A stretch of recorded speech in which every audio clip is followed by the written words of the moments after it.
À l'heure où les réseaux sociaux égrènent par millions des selfies, des trends sur les 1000 facettes de la vie ordinaire, décrites comme le summum de la vie bonne, à l'heure encore où les psychologues et sociologues alertent à foison sur le nombre de narcissiques présents dans nos sociétés, on serait naïf de ne pas s'inquiéter sur un phénomène aux retombées multiples, parfois tragiques. Combien de victimes témoignent chaque jour de prédateurs moraux ou sexuels taxés de narcissiques, qui viennent sans scrupule aucun agresser, rabaisser, voire harceler des personnes avec un sentiment d'impunité, une redoutable indifférence. Nos psychanalystes s'alarment, comme Charles Mellman, qui professe dans son livre « L'homme sans gravité », que nous sommes passés d'une ère névrotique, où les rapports sociaux étaient symboliques, créateurs de responsabilités, jusqu'au début XXe siècle, socle à une personnalité solide, à une ère narcissique, où le culte du moi a pris le pas sur les relations sociales à cause d'un individualisme sans limite. Charles Mellman s'inquiète des conséquences symboliques pour l'homme, en perpétuel flottement, dont le moi semble à présent suspendu, léger, par tout un tas d'injonctions à la réussite personnelle, à l'accomplissement de soi, mais aussi à la consommation. Les rapports symboliques se délitent, comme les repères sociaux se perdent. Les références culturelles semblent quant à elles se dématérialiser.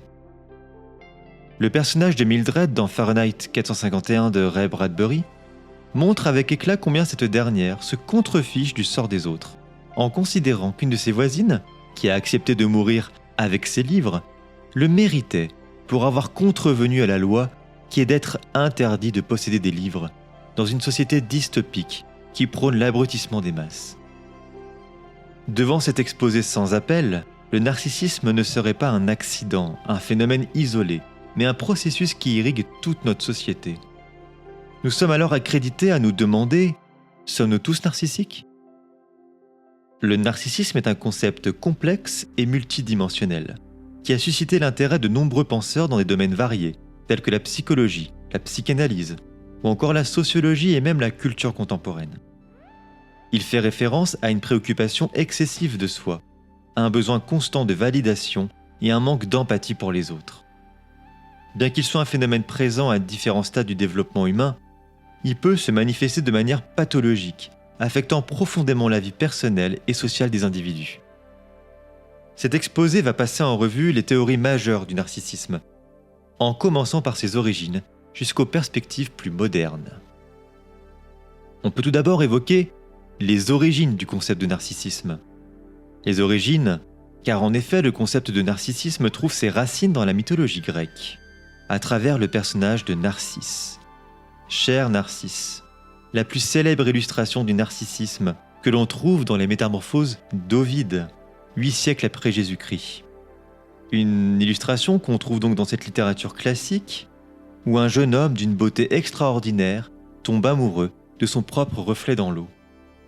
Incapable de se détacher de ce reflet, il meurt, symbolisant ainsi le danger de l'amour excessif de soi et de la vanité. Ce mythe a donné naissance au terme narcissisme et une illustration intemporelle de l'obsession de soi-même. Une forme de désir égocentrique qui mène à la destruction. À travers ce récit d'ailleurs, Ovide montre combien l'amour exclusif de soi peut isoler l'individu du monde réel et des autres, menant à un déclin fatal. Ce mythe continue d'être une référence pour la compréhension du narcissisme en tant que phénomène à la fois psychologique et moral. Passons à présent à l'étude princeps du narcissisme par Freud, qui est l'un des premiers effectivement à avoir théorisé le narcissisme d'un point de vue psychanalytique. Il va distinguer particulièrement deux types de narcissisme. Le premier, il va le nommer en tant que narcissisme primaire. Freud définit ce type de narcissisme comme un état normal et nécessaire au développement de l'individu. Car en effet, nous avons tous besoin d'un minimum de narcissisme pour pouvoir nous déployer dans la vie, pour ne pas tomber en dépression, pour avoir des bases solides, pour penser, aimer, se développer. Ce narcissisme se manifeste principalement dans la petite enfance, où l'enfant est centré sur lui-même avant de développer une identité distincte. Donc le narcissisme primaire est un narcissisme nécessaire, vital, et il est décisif car en plus de cela, il a lieu dans nos premières années. Freud enfin va décrire ce qu'il appelle le narcissisme secondaire, qui est ici un retour à un état narcissique excessif chez l'adulte, souvent causé par des traumatismes ou des déséquilibres dans la formation du moi. Ce narcissisme pathologique se traduit par un amour excessif de soi et une incapacité à se connecter véritablement avec les autres. On voit là combien Freud pose les bases du narcissisme pathologique et du narcissisme sain. Cette vision première, fondamentale, va être consolidée par d'autres théoriciens. On pense notamment à Heinz Kohut, psychanalyste lui aussi, mais de l'école de la psychologie du self, donc une psychanalyse plus américaine, qui va aborder le narcissisme sous un angle différent. Comme exemple de narcissisme pathologique, plein d'œuvres littéraires nous viennent à l'esprit. Le personnage de Don Juan, dans la pièce El burlador de Sevilla, de Tirso de Molina, incarne un narcissisme arrogant et égoïste. Don Juan est un séducteur invétéré qui se nourrit de son pouvoir sur les autres, notamment les femmes, et de l'admiration qu'il suscite. Il se joue des sentiments des autres sans jamais éprouver de remords ni de véritable connexion émotionnelle. Le narcissisme de Don Juan est exacerbé par sa croyance en son impunité et sa capacité à manipuler les autres pour satisfaire ses désirs personnels. Sa chute finale, où il est puni par le commandeur, la statue d'un homme qu'il a tué, montre les conséquences inévitables du narcissisme excessif et du mépris des autres. On peut aussi penser à une autre œuvre littéraire très connue qui s'appelle Le Portrait de Dorian Gray, où dans ce roman, Dorian Gray, un jeune homme d'une beauté exceptionnelle, devient obsédé par l'idée de préserver sa jeunesse et sa beauté éternelle. Sous l'influence de Lord Henry, il se livre à une vie de débauche tout en maintenant l'apparence d'une pureté immaculée. Son portrait, cependant, vieillit et se déforme à sa place, reflétant les ravages de ses actions et de son narcissisme. Ici, le portrait de Dorian Gray est une critique acerbe de l'obsession de l'apparence et du culte de la beauté extérieure, qui cache des vices et des dépravations intérieures. Le roman vient interroger sur les conséquences d'un narcissisme centré sur l'image et le désir de rester jeune et parfait à tout prix. Dorian Gray est l'illustration parfaite d'une âme perdue dans son amour excessif pour sa propre image. Le narcissisme est un sujet qui va interroger bon nombre de nos contemporains. On peut aussi penser à Christopher Lasch dans son livre La culture du narcissisme qu'il a écrit en 1979, où il va analyser l'essor du narcissisme dans la société moderne. Il observe une transformation des valeurs sociales où l'accent est mis sur la satisfaction personnelle, la consommation et l'apparence. Selon Lasch, le narcissisme est devenu un phénomène collectif, cette fois-ci, alimenté par une culture de l'individualisme et de la quête de gratification immédiate. On est encore bien loin de l'analyse freudienne, où il s'agissait de cas isolés, où la société n'était pas encore dans cet infléchissement narcissique. Avec Lasch, nous y sommes, et encore aujourd'hui. Ce narcissisme social dépeint par Lasch conduit à une fragilité des liens sociaux, un isolement émotionnel et une perte de repères collectifs.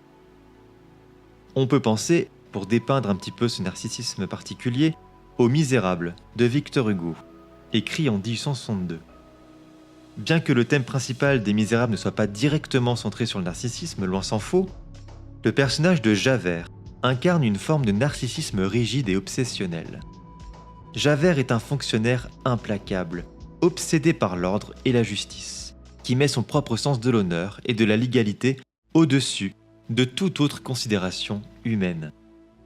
Javert vient représenter le narcissisme lié à un système rigide de valeurs personnelles et d'idéaux, où il se place au-dessus des autres et ne peut accepter que sa vision du monde soit remise en question. Sa fin tragique est une illustration de la manière dont l'ego peut devenir dévastateur lorsqu'il est inflexible et ne permet aucune remise en question. Enfin, des recherches encore plus modernes permettent d'affiner ces distinctions préalables sur le narcissisme. On peut penser au narcissisme grandiose et au narcissisme vulnérable, ou encore à celui qui est en plein versus celui qui est en creux. Les recherches récentes ont permis de distinguer ces deux formes de narcissisme, qui ont créé un véritable consensus. Ce narcissisme grandiose est un type souvent associé à des traits de personnalité tels que l'arrogance, l'exhibitionnisme et un besoin constant d'admiration. Les personnes grandioses se considèrent souvent comme supérieures aux autres et recherchent le pouvoir et la reconnaissance. A l'inverse, selon un spectre parfaitement éloigné, le narcissisme vulnérable est plus caractérisé par une hypersensibilité à la critique et une faible estime de soi, cachée sous une façade de grandeur. Les individus vulnérables peuvent sembler confiants, mais sont en réalité très instables émotionnellement et recherchent également l'admiration des autres pour compenser leurs insécurités internes. Il est permis ici de penser à Crime et Châtiment, de Dostoïevski, où le personnage principal, Rodion Raskolnikov, est un jeune homme qui se croit supérieur à la moralité conventionnelle. Il justifie son meurtre en considérant qu'il est au-dessus des lois ordinaires, pensant que son acte pourrait contribuer à un plus grand bien. Merveilleux exemple de narcissisme grandiose. Ce raisonnement est en lui-même une forme de narcissisme intellectuel où Raskolnikov se place dans une position de pouvoir moral qui le conduit à des dilemmes existentiels et à la souffrance. Le roman met en lumière le danger du narcissisme intellectuel où l'ego d'un individu prend le dessus sur les valeurs humaines fondamentales. La chute de Raskolnikov illustre les conséquences d'un tel narcissisme et de la croyance en sa propre supériorité morale. Ce roman est une réflexion profonde sur l'orgueil et la responsabilité humaine. Le narcissisme pathologique est hautement référencé aujourd'hui. On va le retrouver dans ce qu'on appelle le DSM, une sorte d'ouvrage qui référence, par un comité de psychiatres experts, l'ensemble des pathologies existantes et qui font l'objet d'un consensus. Ici, il faut bien penser aux critères diagnostiques du narcissisme, notamment le sentiment exagéré de la propre importance de la personne narcissique, une obsession pour des fantasmes de succès et de pouvoir, mais aussi un besoin constant de validation, et surtout un manque d'empathie, souvent accompagné de comportements manipulateurs. Le narcissisme pathologique a des effets négatifs sur la vie personnelle et sociale des individus, rendant difficile la formation de relations authentiques. N'avez-vous jamais rencontré dans votre entourage une personne narcissique avec qui discuter est hautement dangereux, car cette personne ne supportera pas la moindre contradiction, ne supportera pas la moindre apparition de votre altérité, il faudra que vous soyez toujours d'accord avec elle, il ne faudra jamais la disputer, il ne faudra jamais pointer du doigt ses insuffisances, ses manquements. Voilà un exemple de narcissisme pathologique, à tel point que la relation est rendue compliquée, où vous allez devoir sans cesse faire un jeu d'acteur parfait, pour qu'une relation absolument inauthentique, factice, artificielle puisse voir le jour. Ou pour qu'il n'y ait pas de conflit avec la personne, vous allez absolument tout blanchir. Vous allez tout calculer, toutes vos réflexions, toutes vos discussions, vous allez faire attention, vous allez vous auto-observer devant la personne.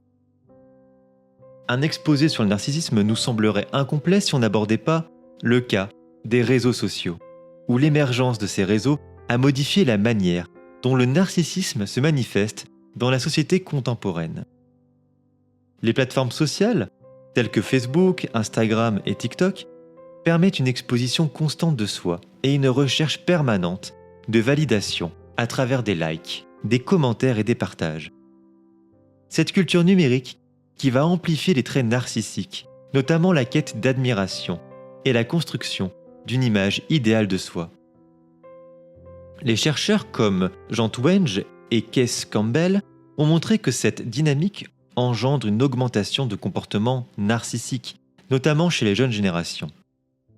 La dépendance au retour positif en ligne peut mener à des problèmes d'estime de soi et à une pression sociale constante. N'y a-t-il pas plus évocateur que les fables de La Fontaine pour illustrer ce point de vue ? Notamment, je vous le peins en mille, la fable du corbeau et du renard.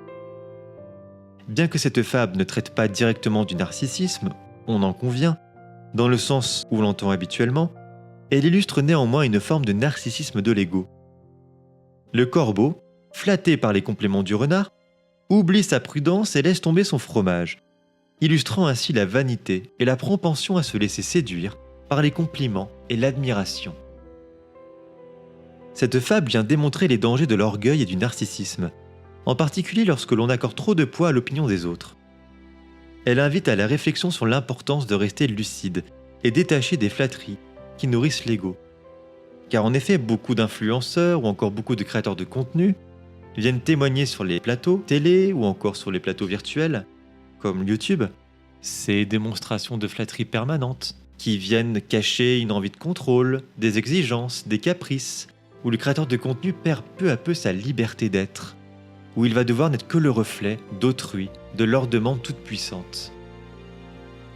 Pour conclure, le narcissisme est un phénomène bien complexe, on l'a vu, qui varie en fonction des contextes théoriques et sociaux. Alors à la question « Sommes-nous tous narcissiques ?», la réponse nous semblant la plus adéquate est bien que nous sommes tous concernés par le narcissisme, à défaut de l'être tous, à proprement parler. Il y a autant de relations au narcissisme que d'histoires personnelles. Qu'il s'agisse d'un narcissisme en creux ou en plein, il est générateur de destruction. Et vous, où en êtes-vous dans votre propre narcissisme ? Sur cette question, je vous laisse et je vous souhaite une très belle journée. À bientôt!